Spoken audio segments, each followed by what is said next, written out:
함께 하나님의 말씀 보십니다. 신약성경 마태복음 제5장 7절 말씀입니다. 제가 가지고 있는 성경책에는 신약성경 제5페이지에 있습니다. 마태복음 5장, 오늘은 7절입니다.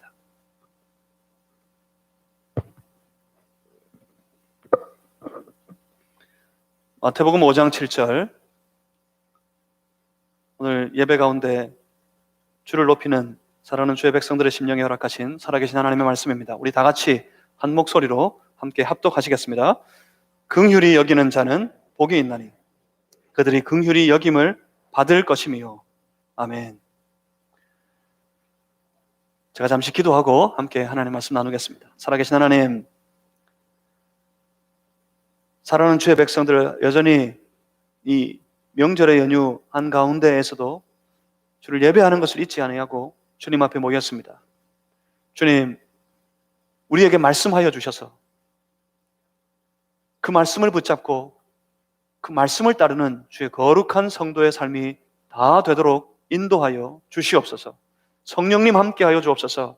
성령님이 우리를 깨닫게 하여 주옵소서. 그 말씀으로 말미암아 성령님 우리로 자유케 하여 주시옵소서.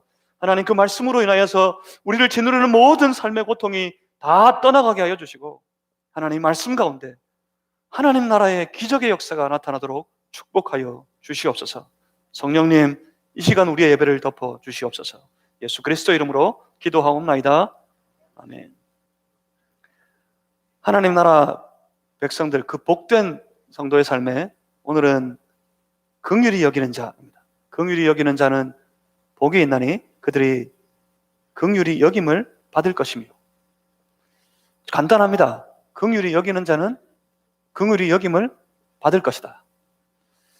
이 간단한 일이 그렇게 간단한지 오늘 이 말씀을 통해 함께 나누고, 과연 우리 서로가 서로를 긍휼히 여기는 자, 긍휼히 여기는 거룩한 공동체, 우리 교회가 되어져서 하나님이 부어주시는 풍성한 긍휼의 은혜를, 그 긍휼의 복을 다 받아 누리는 그런 교회, 그런 성도 되기를 주님의 이름으로 소망합니다.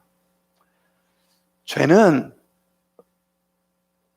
하나님의 형상으로 지음받은 사람, 그 인간성에 심각한 상처를 입혔습니다. 모든 상처는, 우리 몸에 입은 모든 상처는 하나님이 우리 인체를 그렇게 지으셔서 이 치유력이 있어요. 모든 상처는 시간이 지나면 자연스럽게 치유됩니다. 그런데 그 죄로 인해 치명적인 상처를 입은 인간성은 시간이 가면 갈수록 완화되는 것이 아니라 시간이 가면 갈수록 더욱 파괴되어져 가고 있습니다. 인간이 존엄하다 그러는데 그 인간성이 점점 더 무너져 가고 있다는 말입니다. 인간성의 최후의 보루는 가정에 있다고 그럽니다. 가족들 간에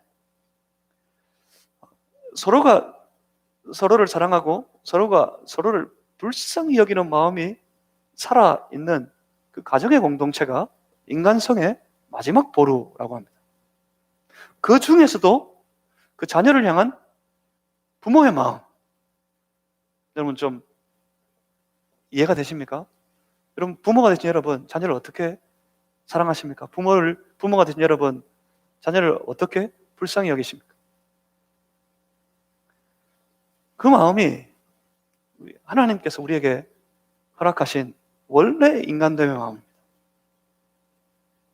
그 부모의 마음 중에서도, 그 중에서도 특별히 엄마의 마음, 소위 모성이라고 그러죠. 엄마의 마음, 자녀를 향한 엄마의 마음, 그건 조건이 없어요. 정말 무조건입니다.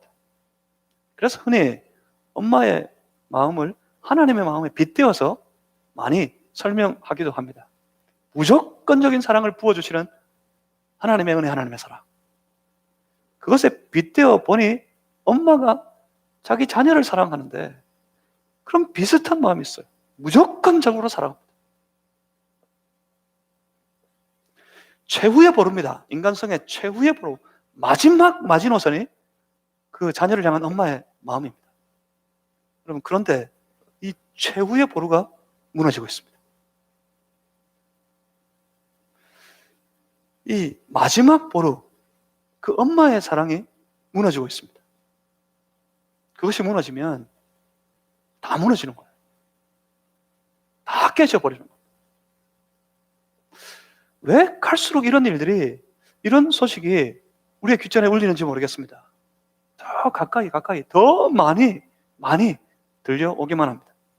며칠 전입니다. 며칠 전에 경북 구미의 한 빌라에서 3살짜리 여자아이가 죽은 지도 오래된 것 같아요. 그 형체를 알아보기도 힘들 만큼 심각하게 부패되어진 채 그렇게 발견되었습니다. 그 빌라에 가재도구, 가산이 아무것도 없고 텅 비어있는 빌라에 이 3살짜리 여자아이 혼자 남겨져서 죽은 채로 거기 방치되었는지, 거기 있다가 죽었는지 모른답니다. 얼마나 시간이 지났는지 다 부패돼서 그 아이의 형체도 못 알아볼 지경이 되었대요. 그래, 알아보니까 그 아빠가 먼저 떠났어요. 그 처와 그 3살짜리 여자아이 얼마나 귀여운 때입니까? 그 아이 버려두고 그 아빠가 재살겠다고 떠났습니다. 그리고 그 엄마가 아이를 돌보다가 새로운 가정을, 20대 엄마인데 새로운 가정을 이루어서 그 집을 나갔습니다. 아마도 나갈 때 이 아이를 버려두고 간 것 같답니다. 그 전에 죽은 채로 거기 방치해두고 가재도구만 다 끌고 이사를 가버린 건지, 그 엄마가 방치해두고 떠나버려서 거기에서 아이가 죽게 된 건지 그건 알 수 없지만, 그런데 경찰이 조사해보니까 이 엄마가 그 아이가 거기서 죽었다는 사실을 알고 있더래요. 더 놀라운 건 경찰이 그 아이를 발견하기 직전까지 이 엄마는 그 아이 때문에 나오는 양육수당, 아동수당 이런 것들을 꼬박꼬박 챙기고 있더랍니다. 참 잔인한 엄마입니다. 왜 자꾸 이런 끔찍한 엄마들, 아빠들, 부모들이 많아지고 있는 걸까요?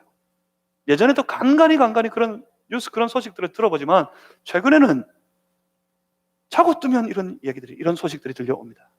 무엇 때문입니까? 단순히 사회적인 문제가 아닙니다. 어려워서, 힘겨워서, 사람들이 지쳐서,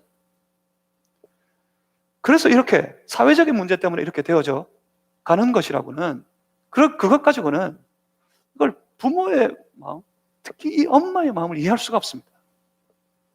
이건 영적인 문제입니다. 무너지고 파괴되어져서 완전히 바닥이 되어버린, 영적으로 완전히 파괴된 인간성의 문제입니다. 이런 과정에서 영적으로 완전히 이 땅에 사람들의 그 인간성이 다 무너져 갈 때 필연적으로 나타나는 현상이 있어요. 인간성이 무너지면 올라가는 게 있습니다. 무한 경쟁과 극한의 이기주의, 이것이 올라갑니다. 그래서 자기 자신밖에 모릅니다. 사람들은 전부 저마다 자기 자신밖에 모릅니다. 예전에 우리는 어떻습니까? 우리의 어머니 세대는 또 어떻습니까?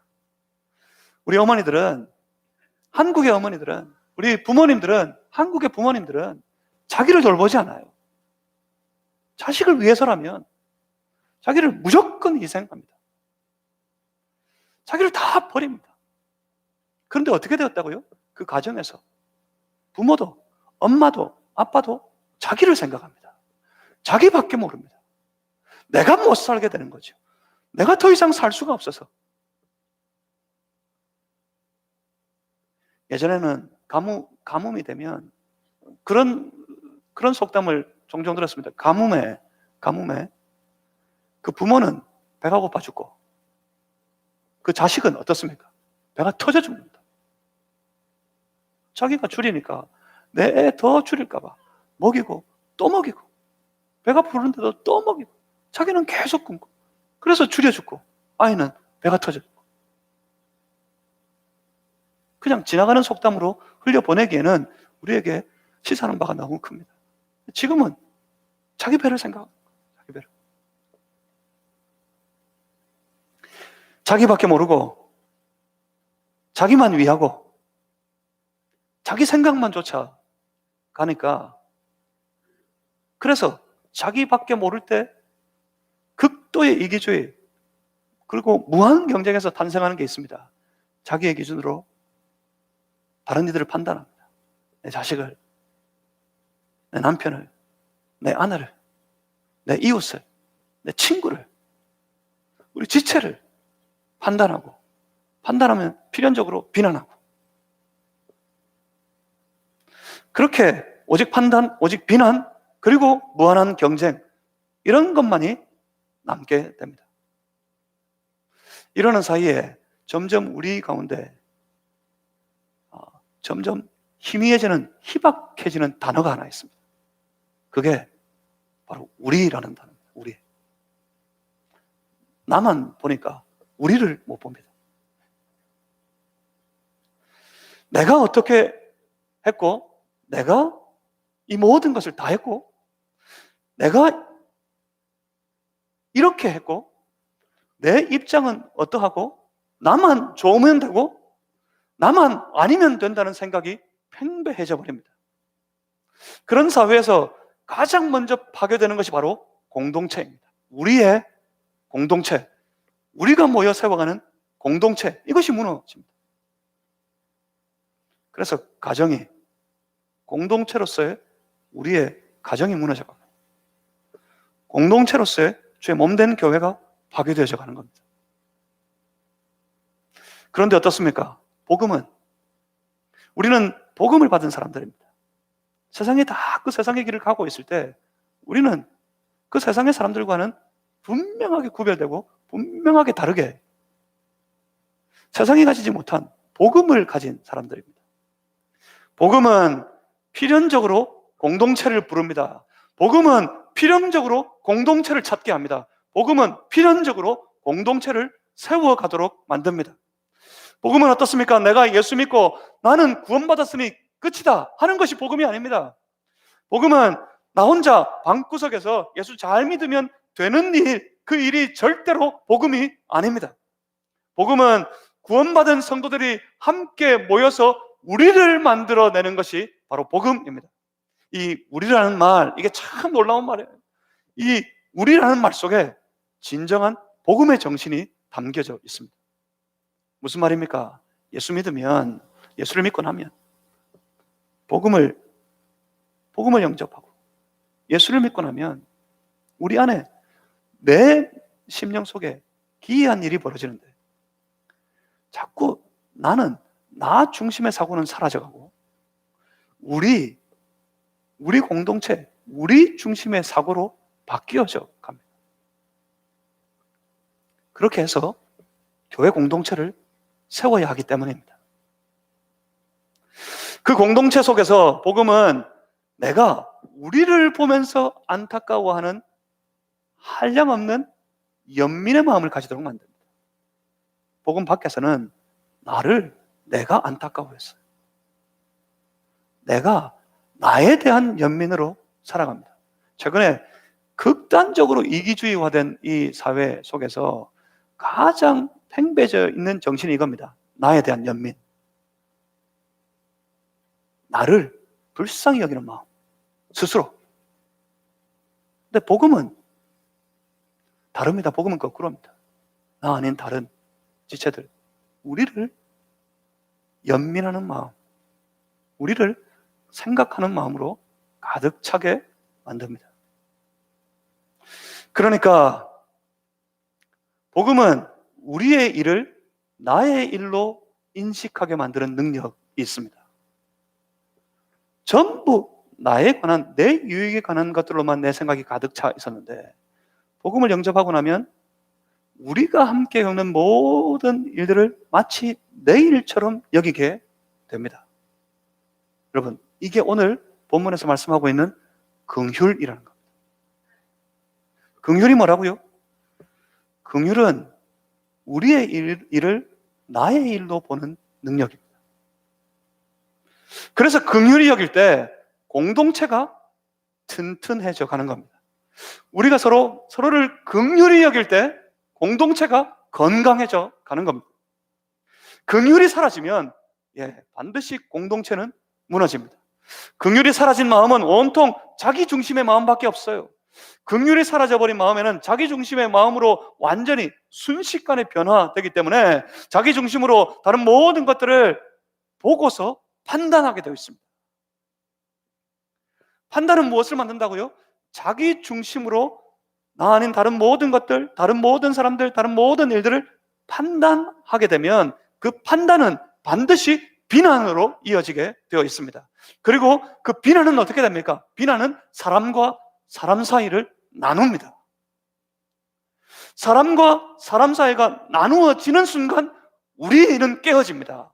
공동체는 무너집니다. 가만히 보십시오. 판단과 비난과 나눔이 많은 곳, 잦은 곳, 그곳을 가만히 보십시오. 그 현장이 바로 공동체가 무너진 현장입니다. 그곳은 오직 자기 주장만 난무하는 현장이 되어버립니다. 그 속에서 서로에 대한 긍휼은 사라지고 없습니다. 그래서 지금 하나님 나라를 말씀하시는 예수님께서 이렇게 선포하십니다. 여러분 기억하십시오. 하나님 나라는 필연적으로 공동체의 모습으로 나타나게 되어 있습니다. 그 하나님 나라를 선포하시는 예수님께서 오늘 본문 7절에 선포하시기를 긍휼히 여기는 자는 복이 있나니. 우리 7절 말씀을 다 같이 한번 다시 읽어보겠습니다. 본문 마태복음 5장 7절을 찾으셔서 다 같이 한번 읽습니다. 시작. 긍휼히 여기는 자는 복이 있나니 그들이 긍휼히 여김을 받을 것이며. 아멘. 제 원어대로 정확하게 번역하면 이렇습니다. 복되도다, 복이 있도다, 긍휼히 여기는 사람들이요. 왜냐하면 그들이 하나님으로부터, 하늘로부터 긍휼히 여김을 받을 것이기 때문에 하는 말씀입니다. 긍휼히 여기는 사람들, 그들은 긍휼히 여김을 받을 것이라 말씀하십니다. 우선 누구를 긍휼히 여깁니까? 우리가 하나님을 긍휼히 여깁니까? 아닙니다. 아니겠지요, 당연히. 우리가 누구를 긍휼히 여깁니까? 하나님의 백성들, 우리 지체들을, 우리 공동체를, 우리 가정으로 치면 내 가족들을, 내 자녀를, 내 남편을, 내 아내를 긍휼히 여기는 겁니다. 그리고 그들이 긍휼히 여김을 받을 때는 누구로부터 긍휼히 여김을 받습니까? 사람에게서부터 받는 긍휼, 그걸 복되다고 선포하시겠습니까? 아니겠죠. 하나님이 긍휼히 여겨주시는 거예요. 하나님으로부터 긍휼히 여김을 받게 될 것이라고 말씀하시는 겁니다. 그렇게 어렵지 않습니다. 오늘 본문은, 이 본문의 말씀의 뜻은 그렇게 어렵지 않습니다. 긍휼히 여기면 하나님이 긍휼히 여겨주실 것이다. 어렵지 않은데 여기 이 본문의 구조를 가만히 보시면 아주 놀라운 사실을 하나 발견할 수 있습니다. 긍휼히 여기는 자는 긍휼히 여김을 받게 된다고요? 지체를 긍휼히 여기는 자들은 하나님으로부터 긍휼히 여김을 받게 될 것이라고요? 여기 이 부분, 여기가 놀랍습니다. 이 본문의 말씀을 가만히 보면 내가 베푸는 긍휼과 내가 받게 되는 긍휼을 아주 대등하게 놓고 있어요. 무슨 말입니까? 내가 나 아닌 다른 사람들을, 우리 지체들을 긍휼히 여기는 마음이 마치 무엇과 같다고요? 하나님께서 나를 긍휼히 여겨주시는 마음과 대등하게 되어 있다고요. 여러분, 이게 가능합니까? 하나님이 날 긍휼히 여겨주시는 그 마음으로 우리가 우리 지체들을 긍휼히 여기는 그런 삶을 살아갈 수 있겠습니까? 하나님이 긍휼을 베풀어 주시는 그 긍휼을 가지고 우리가 다른 이들을 긍휼히 여기며 살아갈 수 있겠습니까? 하나님의 긍휼의 마음과 같은 마음으로 우리가 긍휼히 여길 수 있다고요? 아니요. 못합니다. 불가능합니다. 불가능합니다. 죄로 인해 다 무너지고 파괴되어 버린 우리의 인성으로는 처음부터 안 되는 일입니다. 좀 안타까울 수 있죠. 어떤 때 좀 불쌍할 수 있죠. 그 3살짜리 여자애 생각하니까 마음이 좀 짠하고 안타깝고 좀 화가 나기도 하고 그럴 수 있죠. 하지만 원천적으로 하나님이 우리에게 베풀어 주신 그 긍휼의 마음으로 그 삶을 돌보고 살피고 세우는 일들은 할 수 없습니다. 하기 어려운 정도가 아니라 할 수 없습니다. 온통 이런 것뿐입니다. 온통 우리의 무너진 인성은, 우리의 죄성은 온통 나만 생각하니까 전부 다 그래요. 내가 어떻게 했는데 지가 나에게 그럴 수 있어. 나는 이렇게 하는데 저는 왜 저 모양이야? 이런 생각으로 가득 차 있는데, 이런 마음 가지고 우리가 살아가는데 어떻게 그 하나님의 긍휼의 마음으로 다른 이들을 긍휼히 여기며 살아갈 수 있다는 말입니까? 세상의 마음으로는, 세상을 살아가는 삶의 모습으로는 절대로 안 됩니다. 처음부터 불가능합니다. 그런데 놀라운 일이 벌어졌습니다. 이 불가능한 일이 가능해지는 순간이 생깁니다. 그때가 언제입니까? 그곳이 어디입니까? 바로 그곳이 세상의 마음이 사라져버리는 그 순간입니다. 세상의 나라를 벗어나버리는 그 순간입니다. 예수 그리스도를 만나서 주님 주시는 생명을 받고, 그래서 그 안에 그 밝은 빛이 들어와서 어둠은 다 물러가고 세상은 다 사라지고 주님과 더불어 함께 살아가는 그 하나님의 나라가 그 마음속에 이루어질 때, 내 마음이 하나님 나라가 될 때, 하나님 나라의 삶의 방식인 그 긍휼이 우리 안에서 깨어나기 시작합니다. 그래서 여러분, 스스로 하나님 앞에 날마다 간구하고 날마다 스스로를 하나님 앞에 내어드려야 합니다. 하나님, 내가 세상 되지 말게 해주십시오. 마태복음 5장 우리 예수님께서 산상수훈의 말씀을 선포하시기 시작하는 그 순간부터 우리 안에 이런 마음이 생겨야 합니다. 하나님, 내 안에 세상을 몰아내 주십시오. 하나님, 내가 세상 되지 않게 해주십시오. 하나님, 내 안에 하나님 나라를 주십시오. 하나님, 내 안에 하나님 나라가 이루어지게 하여 주시옵소서. 이게 뭡니까? 심령이 가난해지는 겁니다. 심령이 가난해지면 어떻다고요? 하나님의 나라를 누리면 누릴수록 하나님 앞에 낮아집니다. 그 앞에 엎드립니다.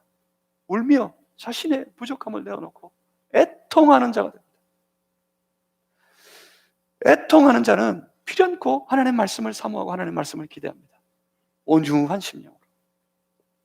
그리고 그들은 받은 그 말씀이 자신의 삶을 통해 이루어지기를, 하나님의 뜻이, 하나님의 의가 내 안에, 내 모든 삶을 통해 이루어지기를 줄이고 목마름으로 간구하는 그런 심령이 되어버립니다. 그런 심령의 속에 깨어나는 것, 그것이 긍휼의 마음입니다. 그런데 여러분, 사실 하나님의 나라 백성들, 우리 성도들이 먼저 이 긍휼을 받았습니다. 이 긍휼을 체험했습니다. 처음부터 한 번도 겪어보지 않았던 그 긍휼의 삶, 한 번도 누려보지 않았던 긍휼의 삶을 우리 하나님께서, 우리 예수님께서 주의 백성들에게, 하나님 나라를 세워갈 주의 거룩한 제자들에게 요구하고 계신 것이 아닙니다. 돌아봤더니 우리가 먼저 받았어요. 그 긍휼을. 우리는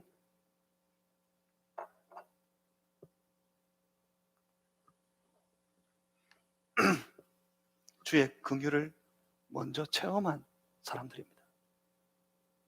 하나님은 자기 백성들을 긍휼히 여기시는 분이십니다. 비록 그들이 죄로 말미암아 하나님을 멀리 떠나버렸어.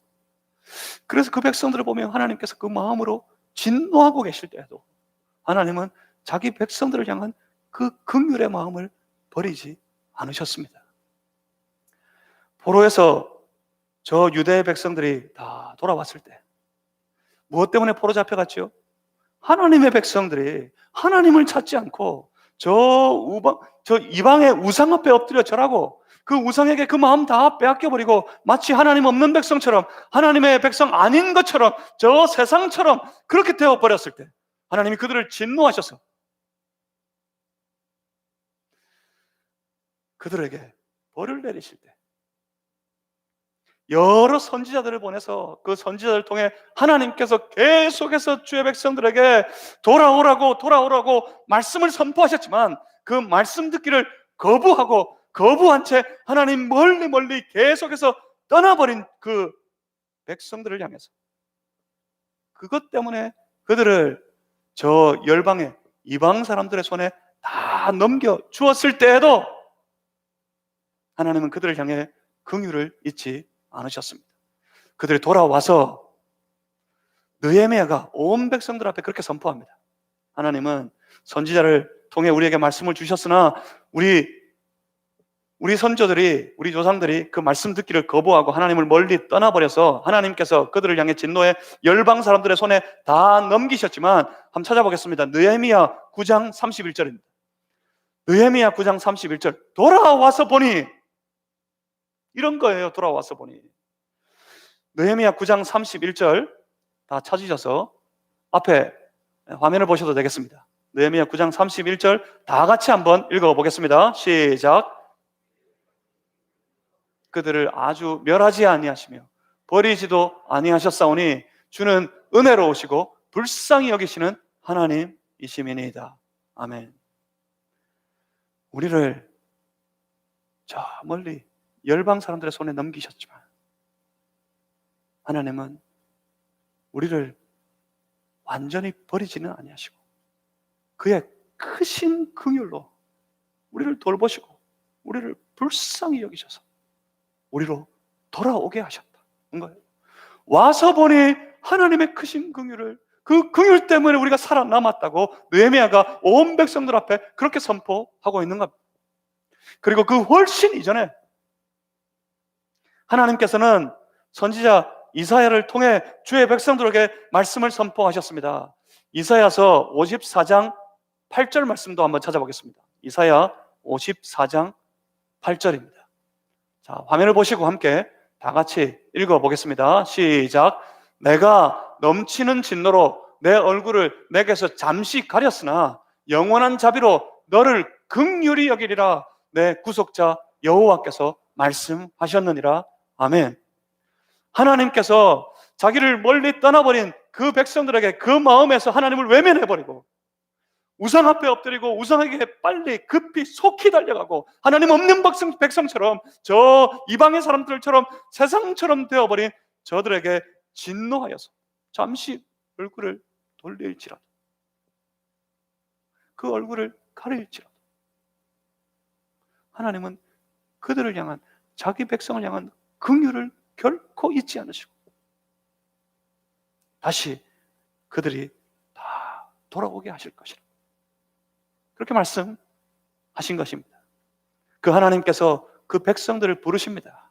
하나님께서 자기 백성들을 부르십니다. 부르실 때에도 이 긍휼을 선포하십니다.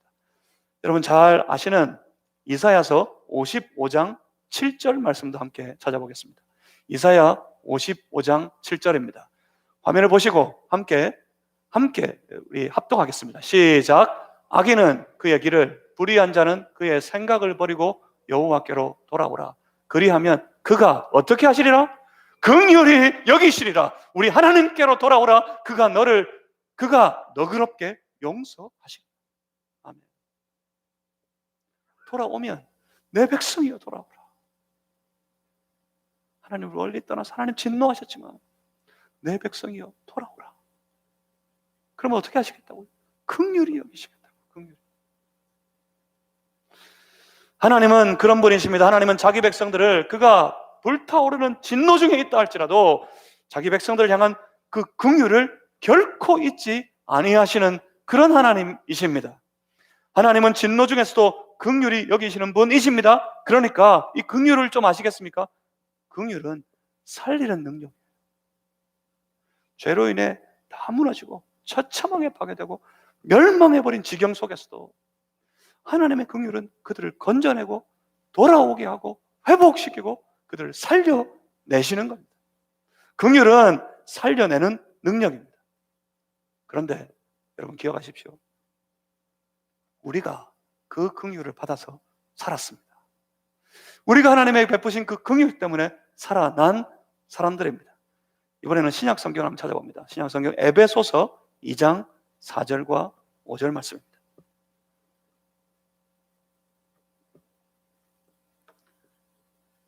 에베소서 2장 4절 5절 말씀을 우리 다 같이 앞에 화면을 보시고 함께 읽겠습니다. 시작. 긍휼이 풍성하신 하나님이 우리를 사랑하신 그 큰 사랑을 인하여 허물로 죽은 우리를 그리스도와 함께 살리셨고 너희는 은혜로 구원을 받은 것이라. 아멘. 하나님이 그 풍성한 긍휼을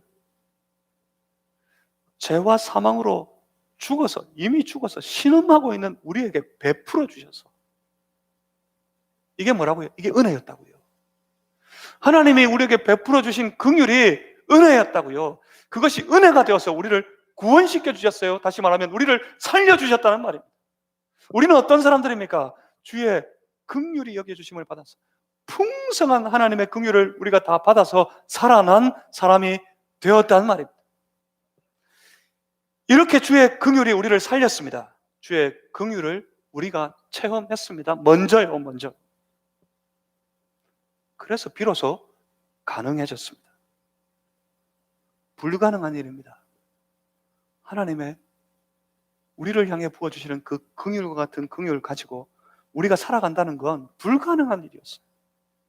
그런데 우리가 먼저 경험했습니다. 우리가 먼저 체험했습니다. 하나님이 우리에게 긍휼을 베풀어 주셔서, 하나님의 긍휼이 은혜가 되어서 우리 안에 세상은 다 물러가고 세상을 그 긍휼이 다 몰아내버리고 우리의 심령 가운데 하나님 나라를 이루어 주셨습니다. 그래서 비로소 가능해집니다. 세상의 마음이 아니라 하나님의 백성의 마음으로 우리는 이 긍휼을 베푸는 삶을 살아갈 수 있게 된 것입니다. 물론 그것도 성령이 도우셔야 가능합니다. 연약한 우리의 인성이 시시로 때때로 도와주시고 부어주시고 공급해주시는 성령의 능력을 입지 않고는 이 하나님의 백성의 삶을 우리가 살아갈 수 없는데, 지금도 성령께서 우리를 도우셔서 하나님 나라의 마음을 가지고 하나님의 마음을 가지고 하나님 백성으로 살아갈 수 있게 하십니다. 우리가 경험한 그 긍휼, 그 체험으로, 그 긍휼의 체험으로 긍휼을 누리는, 긍휼을 베푸는 삶을 살아갈 수 있게 되었단 말입니다. 주의 백성들은 그 긍휼히 여기는 마음으로 살아가야 합니다. 긍휼히 여기는 마음 가지고 우리가 함께 주의 몸된 교회를, 교회의 공동체를, 우리 가정을, 우리 가족들과 함께 세워가는 가족의 공동체를 우리가 함께 섬기고 세워가야 하는 것입니다. 여기서 분명히 봅니다. 긍휼은 뭐라고요? 살리는 마음. 죽이고 계십니까? 주변에 많은 일들을, 주변에 많은 것들을 죽이고 계십니까? 긍휼은 반대입니다. 긍휼은 살리는 마음입니다. 긍휼은 세워내는 마음입니다. 왜 전도합니까? 왜 전도? 교회에서 전도하라 그러니까 툭하면, 요즘에는 하기 어렵지만 툭하면 총동원 전도주일 이런 거 한다고. 그래서 전도하라. 전도하면 상 준다 그러기도 하고. 그러니까 전도합니까? 전도는 어떻게, 왜 하는 겁니까? 긍휼히 여김을 받은 우리가 그들의 영혼을 긍휼히 여겨서 우리를 살려주신 주 예수 그리스도의 복음을 그들에게도 나누어 주는 것, 그것이 바로 전도하는 겁니다. 전도는 의무가 아닙니다. 전도는 운명이 되어버렸어요. 전도는 무엇입니까? 무엇 때문입니까? 긍휼을 받아서 내가 살았기 때문에, 긍휼을 받아 살아난 사람이 되었기 때문에, 그래서 그 긍휼을 이제는 나누어서 다른 사람을, 죽어가는 많은 이들을 살려내어야 하는 운명이 되어버린 것입니다. 그래서 긍휼히 여기는 마음으로 복음 들고 달려가서 죽어가는 수많은 영혼들에게 그 복음을 전하는 겁니다. 그래서 그들을 살려내려고 하는 것입니다. 함께 주의 몸된 교회 공동체를 이루어갈 때도 긍휼히 여기는 마음으로 주의 몸된 교회를 섬기면 살려내는 일들을 합니다. 판단하고 비난하고 정죄하는 모든 일들은, 모든 마음들은 다 죽이는 겁니다. 하지만 위로하고 격려하고 세우는 것들은 다 살려내는 일들을 하는 것입니다. 긍휼히 여길 때 살아납니다. 긍휼히 여기면 살려냅니다. 그러니 하나님의 풍성한 긍휼을 체험하신 여러분, 하나님이 우리를 불쌍히 여겨주셔가지고, 그래서 나 살아났다고, 나 예수 믿는 사람 되었다고 그렇게 고백하시는 성도 여러분, 그 주님의 긍휼을 기억하고 그 긍휼을 붙잡고 나 아닌 다른 지체들을, 우리 가족을, 우리 가정을, 우리 교회를, 죽어가는 수많은 사람들을 긍휼히 여기는 그런 성도가 되시기를 주님의 이름으로 축복합니다. 긍휼히 여기면 살아납니다. 살아납니다. 죽어가는 모든 것들이 살아나게 될 줄 믿습니다. 그러니 긍휼히 여겨서 살리는 성도들 되시기를, 죽이는 성도 말고 살리는 성도가 되시기를 주의 이름으로 축복합니다. 그리고 이 긍휼은 고통당하는 지체들을 불쌍히 여기는 마음입니다. 신약 성경에 여러 군데 오늘 본문에 예수님께서 말씀하시는 긍휼이라는 단어가 등장합니다. 다른 데에는 수차례 이 단어를 불쌍히 여기다라는 말로 우리 성경이 번역하고 있습니다. 그 대표적인 예가 마태복음 15장 22절입니다. 마태복음 15장 22절의 배경은 그렇습니다. 자신의 딸이 귀신이 들려서 심각하게 고통을 당하고 있어요. 심각하게 귀신 들려 고통당하는 자기의 딸을 보다 못한 한 가나안 여인이, 이방 여인이 저 유대 땅에 역사하시는 예수님의 소식을 듣고 그 이방인이었음에도 불구하고 모든 한계를 다 뚫고서라도 그 예수님 앞에 달려온 이 가나안 여인이 예수님 앞에 엎드려서 소리 지릅니다.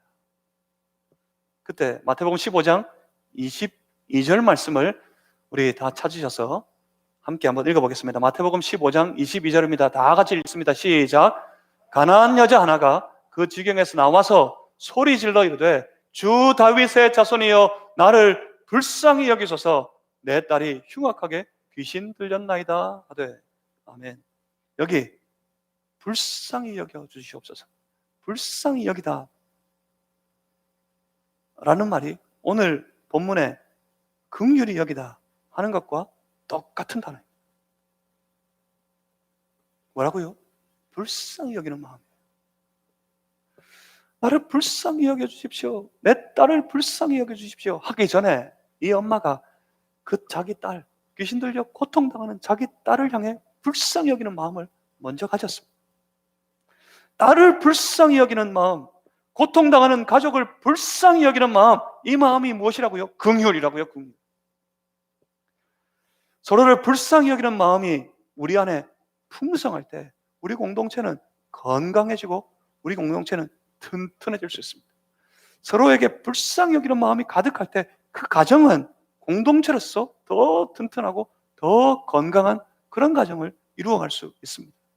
남편이 아내를 불쌍히 여기고, 아내가 남편을 불쌍히 여기고,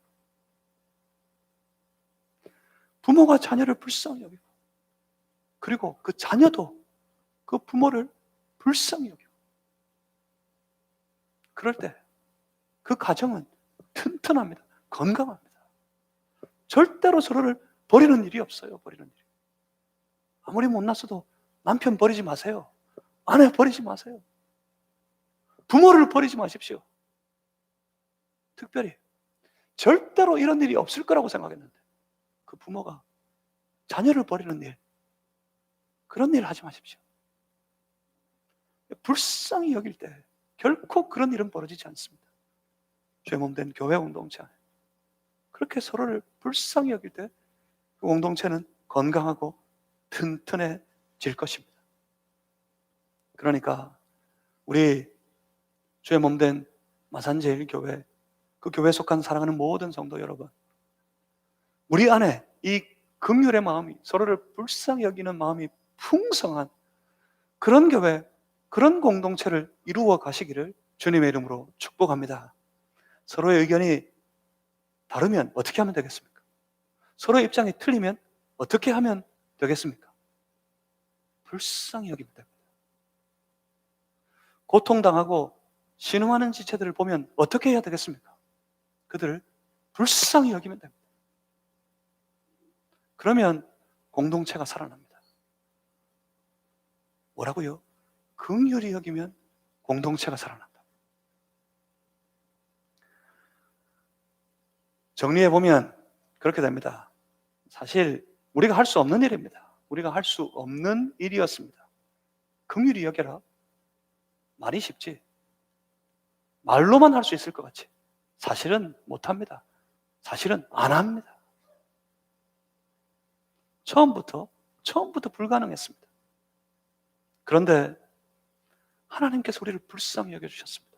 하나님께서 우리를 긍휼히 여겨주셔서 하나님이 부어주신 그 긍휼을 우리가 먼저 체험했습니다.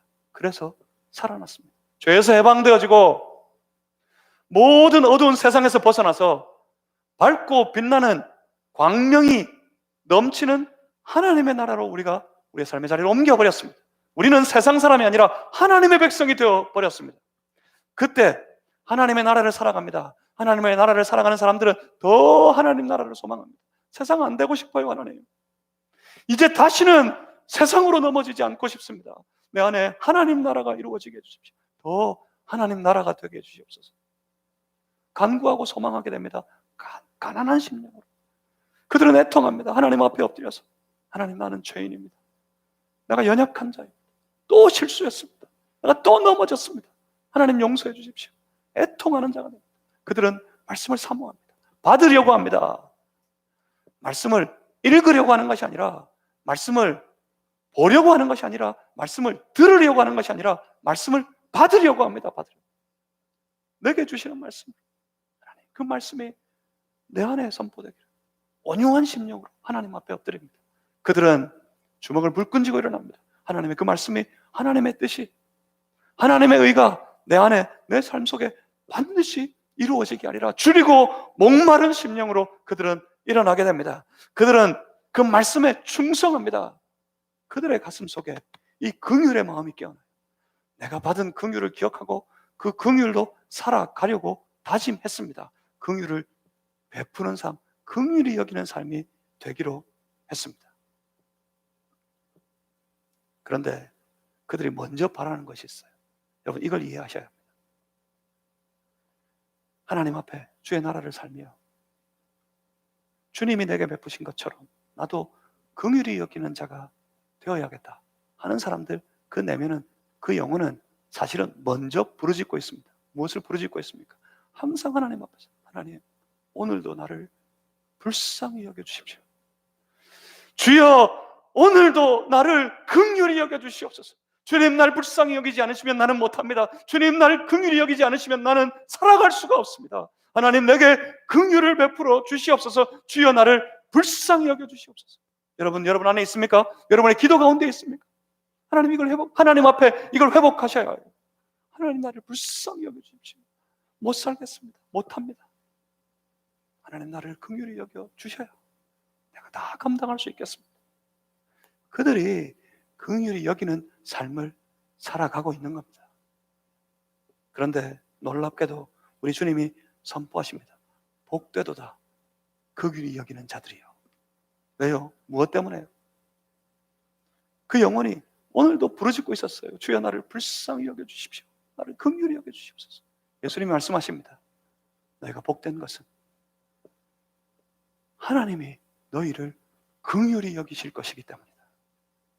그렇습니다. 긍휼히 여기는 자, 주의 긍휼을 간구합니다.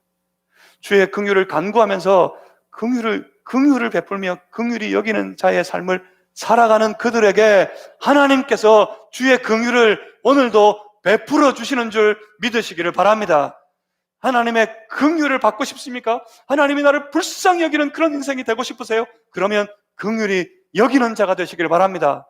긍휼히 여기는 삶을 잘 살아서 오늘도 주의 긍휼을 풍성하게 받아 누리는 우리 모든 성도들이 되시기를 주님의 이름으로 축복합니다. 하루아침에 되는 문제가 아닙니다. 우리가 우리의 삶의 모습을 다 바꾸어서, 우리 교회 모양을 다 바꾸어서, 우리의 모든 가정이 지금까지의 삶을 다 바꾸어서 서로가 서로를 긍휼히만 여기는 그런 공동체로 살아간다는 것, 그건 하루아침에 되는 것이 아닙니다. 하지만 방향입니다. 길을 정해야 합니다. 나만 생각하고 나만 위하는 세상의 모든 사람들의 길을 이제 벗어나서, 이제는 주께서 날 긍휼히 여겨주셨던 것처럼, 그래서 나를 살려주셨던 것처럼 나도 긍휼히 여겨 모든 죽어가는 것들을 살려내는 그런 삶을 살겠다고 길을 정해야 하는 겁니다. 그래서 조금씩 우리의 방향을 틀어야 합니다. 주의 긍휼로 긍휼이 풍성한 공동체의 모양으로 우리가 조금씩 우리의 모양을 틀어야 합니다.